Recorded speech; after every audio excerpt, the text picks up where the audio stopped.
Right, so I thought I'd talk about identity. That's sort of an interesting enough topic to me. And the reason was because when I was asked to do this, I just read in one of the papers, I can't remember, something from someone at Facebook saying, well, we need to make everybody use their real names, and then that's basically all the problems solved. And that's so wrong. That's such a fundamentally reactionary view of identity, and it's going to get us into all sorts of trouble. And so what I thought I'd do is I'll explain 4 sort of problems about it, and then I'll suggest a solution which hopefully you might find interesting. So just to frame the problem, what does authenticity mean? That's me, just to go to your point, that's a camera phone picture of me looking at a painting. That's a painting that was painted by a very famous forger.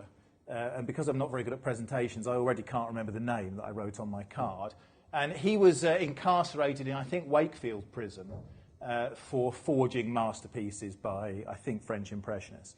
And he's so good at it that when he was in prison, everybody in prison, the governor and whatever, wanted him to paint masterpieces to put on the walls because they were so good. And so that's a masterpiece which is a fake of a masterpiece. And bonded into the canvas is a chip which identifies that as a real fake, if you see what I mean. So just, when we're talking about authentic, it's a little more fractal than it appears, and that's a good example to show it. Okay, so I've tried to pick 4 problems that will frame the issue properly. So the first problem I thought, chip and pin, right? Everyone's got a chip and pin card. I'm guessing everyone's got a chip and pin card, right? So why is that a good example? That's an example of how legacy thinking about identity subverts the security of a well-constructed system. Your chip and pin card that's in your pocket has a little chip on it that costs millions of pounds to develop, is extremely secure. You can put scanning electron microscopes on it. You can try and grind it down, blah, blah, blah. Those chips have never been broken, whatever you read in the paper. And for a joke, we take that super secure chip and we bond it to a trivially counterfeitable magnetic stripe. And for very lazy criminals, we still emboss the card. So if you're a criminal in a hurry and you need to copy someone's card, you can just stick a piece of paper on it and rub a pencil over it just to sort of speed things up. And even more amusingly, and on my debit card too, we print the name and the sort code and everything else on the front too. Why? There is no earthly reason why your name is printed on a chip and pin card. And if you think about it, it's even more insidious and perverse than it seems at first, because the only people that benefit from having the name on the card are criminals. You know what your name is, right? And when you go into a shop and buy something, they don't care. It's a pin. It doesn't care what the name is. It's only the only place where you ever have to write your name on the back is in America at the moment. Whenever I go to America and I have to pay with the mag stripe on the back of the card, I always sign it Carlos Tevez anyway, just as a security mechanism, because I just figure if a transaction ever gets disputed and it comes back and it says Dave Birch, I know it must have been a criminal, because I would never sign it Dave Birch. So if you drop your card in the street, it means a criminal can pick it up and read it. They know the name. From the name they can find the address, and then they can go off and buy stuff online. Why do we put the name on the card? Because we think identity is something to do with names, and because we're rooted in the idea of the identity card, which obsesses us. And I know it crashed and burned a couple of years ago, but if you're someone in politics or the Home Office or whatever, and you think about identity, you can only think of identity in terms of cards with names on. And that's very subversive in the modern world. So the second example I thought I'd use is chat rooms. I'm very proud of that picture. That's my son playing in his band with his friends for the first ever gig, I believe you call it, where he got paid. And I love that picture. I like the picture of him getting into medical school a lot better, but I like that picture for the moment. Why do I use that picture? Because that was very interesting. Watching that experience as an old person was a very interesting experience for me. So him and his friends, they get together, they booked a room, like a church hall, and they got all their friends who had bands, and they got them together, and they do it all on Facebook, and then they sell tickets, and the first band on the I was going to say menu, that's probably the wrong word for it, isn't it? The first band on the list of bands that appears at some public music performance of some kind gets the sales from the first 20 tickets, then the next band gets the next 20, and so on. And I thought they were bottom of the menu. They were like fifth. I thought they'd have no chance. He actually got 20 quid. Fantastic, right? But my point is that all worked perfectly, except on the web. So they're sitting on Facebook and they're sending these messages and arranging things, and they don't know who anybody is, right? That's the big problem we're trying to solve. If only they were using the real names, then you wouldn't be worried about them on the internet. And so when he says to me, oh, I want to go to a chat room to talk about whatever it was, something to do with guitars or something, I don't remember exactly. I'm like, oh, well, I don't know. I don't want you to go into a chat room to talk about guitars without, because they might not all be your friends. And some of the people that are in the chat room might be, perverts and teachers and vicars. I mean, they usually are, aren't they? I mean, they generally are when you look in the paper, right? And so I want to know who all the people in the chat room are, right? So, okay, you can go in the chat room, but only if everybody in the chat room is using their real names and they submit full copies of their police report. But, of course, if anybody in the chat room asked for his real name, I'd say, no, you can't give them your real name, because what happens if they turn out to be perverts and teachers and whatever? When, you see what I mean? So you have this odd sort of paradox where I'm happy for him to go into this space if I know who everybody else is, but I don't want anybody else to know who he is. And so you get this sort of logjam around identity where you want full disclosure from everybody else, but not from yourself, and there's no progress. We get stuck. And so the chat room thing doesn't work properly, and it's a very bad way of thinking about identity. Cheerleaders. So on my RSS feed, I saw this thing about... Actually, it says something bad about my RSS feed, doesn't it? I should stop saying it like that. For some random reason I can't imagine, something about cheerleaders turned up in my inbox. And I read this story about cheerleaders, and it's a fascinating story. This happened a couple of years ago in the US. There were some cheerleaders in a team at a high school in the US, and they said mean things about their cheerleading coach, as I'm sure kids do about all of their teachers all of the time. And somehow the cheerleading coach found out about this, and she was very upset. And so she went to one of the girls and said, you have to give me your Facebook password. I read this all the time, where even at some universities and places of education, kids are forced to hand over their Facebook password. So you've got to give me your Facebook password. And so the kid, she was a kid. What she should have said is, my lawyer will be calling you first thing in the morning. It's an outrageous imposition on my Fourth Amendment right to privacy, and you're going to be sued for all the money you've got. That's what she should have said.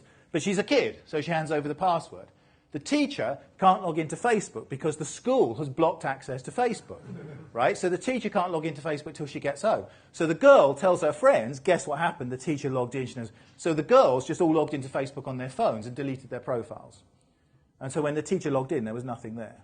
My point is, those identities, they don't think about them the same way, right? To them, identities, especially when you're a teenager, are a fluid thing. You have lots of identities. You experiment with different... And if you have an identity and you don't like it because it's subverted in some way, or it's insecure, or it's inappropriate, you just delete it and get another one.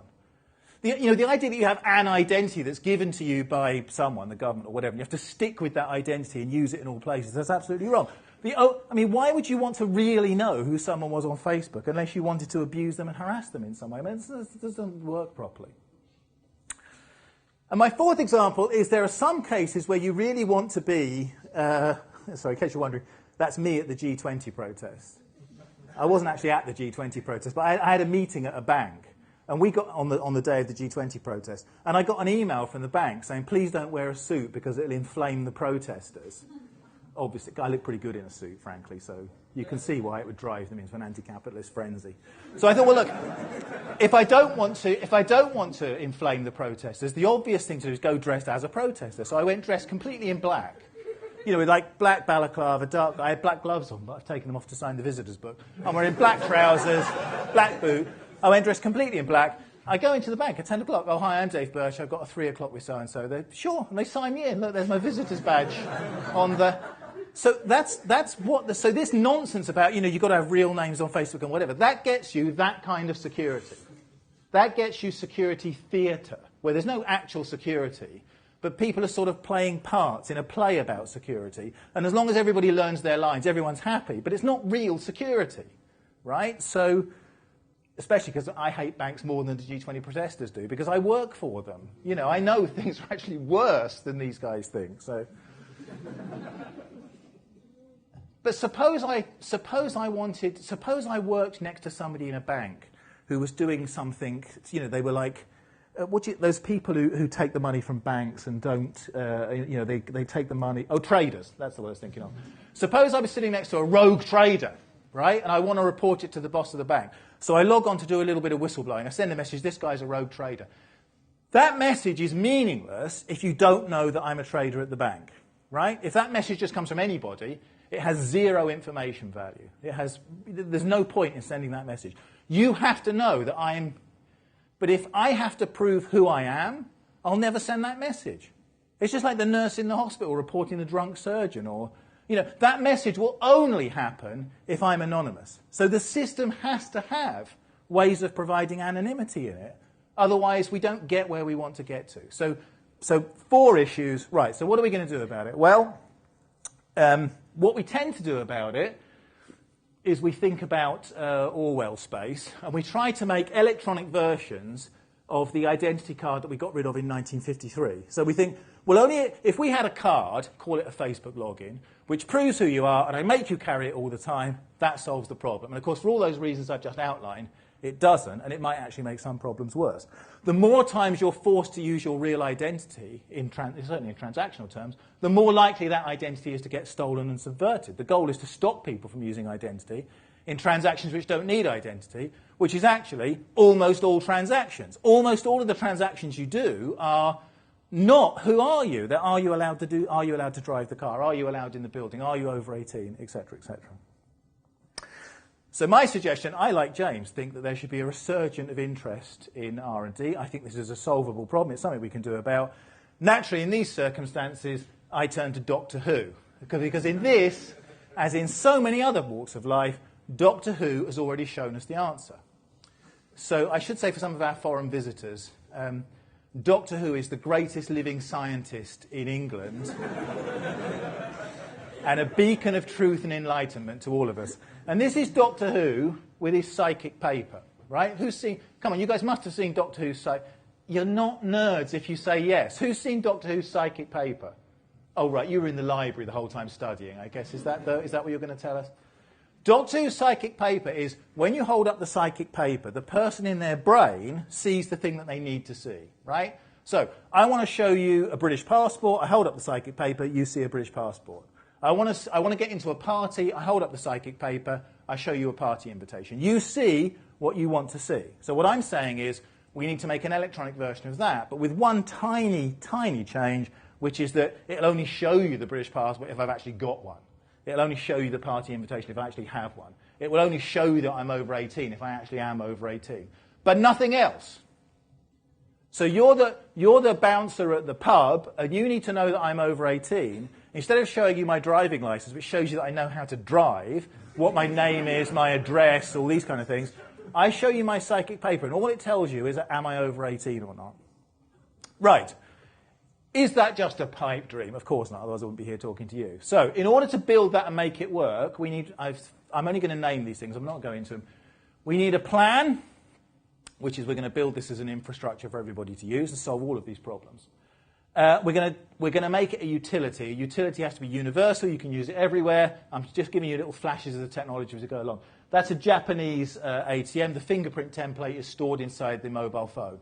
So when you want to draw money out, you put the mobile phone on the ATM and touch your finger. Your fingerprint goes through to the phone. The phone says, yes, that's whoever, and the ATM then gives you some money. So it has to be a utility that you can use everywhere. It has to be absolutely convenient. That's me going into the pub. I touch my... All the device on the door of the pub is allowed, is this person over 18 and not barred from the pub, okay? And so the idea is you touch your ID card to the door, and if I am allowed in, it shows my picture. If I'm not allowed in, it shows a red cross. It doesn't disclose any other information. It has to have no special gadgets. That can only mean one thing, following on from Ross's statement, which I agree with completely. If it means no special gadgets, it has to run on a mobile phone. That's the only choice we have. We have to make it work on mobile phones. There are 6.6 billion mobile phone subscriptions. My favourite statistic of all time, only 4 billion toothbrushes in the world. That means something. I don't know what. I rely on a futurologist to tell me. It has to be a utility which is extensible. So it has to be something that anybody can build on. Anybody should be able to use this infrastructure. You don't need permissions, licenses, whatever. Anyone should be able to write some code to do this. Well, you know what symmetry is, so you don't need a picture of it. Okay. And this is how we're going to do it. We're going to do it using phones, and we're going to do it using mobile proximity. I'm going to suggest to you the technology to implement Doctor Who's psychic paper is already here. And if any of you have got one of the new Barclays debit cards with the contactless interface on it, you've already got that technology. If anybody here's have you ever been up to the big city and used an Oyster card at all? Does that ring any bells to anybody? The technology already exists. The first phones that have the technology built in, the Google Nexus, the S2, the Samsung Wave 578, the first phones that have got this technology built into them are already into the shop. So the idea that the gas man can turn up at my mum's door and he can show my mum his phone and she can tap it with her phone and it will come up with green if he really is from British Gas and allowed in, and it will come up with red if he isn't, end of story. We have the technology to do that. And what's more, although some of those things sound a little bit counterintuitive, like proving I'm over 18 without proving who I am, the cryptography to do that not only exists, it's extremely well known and well understood. Digital signatures, the blinding of public key certificates. These technologies have been around for a while. We've just had no way of packaging them up. So the technology already exists. We know it works. There are a few examples of the technology being used in experimental places. That's London Fashion Week, where we built a system with O2. That's for the Wireless Festival in Hyde Park. You can see the person's walking in with their VIP band. It's just being checked by the Nokia phone that's reading the band. I'm only putting those up to show you these things are prosaic. This stuff works in these environments. You don't need to be special. So finally,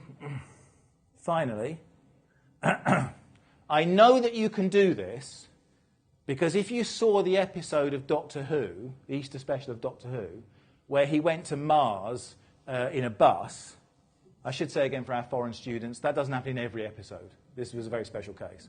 So in the episode where he goes to Mars in a London bus, he's clearly shown, I can't show you the clip due to the outrageous restrictions of Queen Anne-style copyright by the BBC. But in the episode where he goes to Mars in a London bus, Doctor Who is clearly shown getting onto the bus with the Oyster card reader using his psychic paper, which proves that psychic paper has an NFC interface. Thank you very much.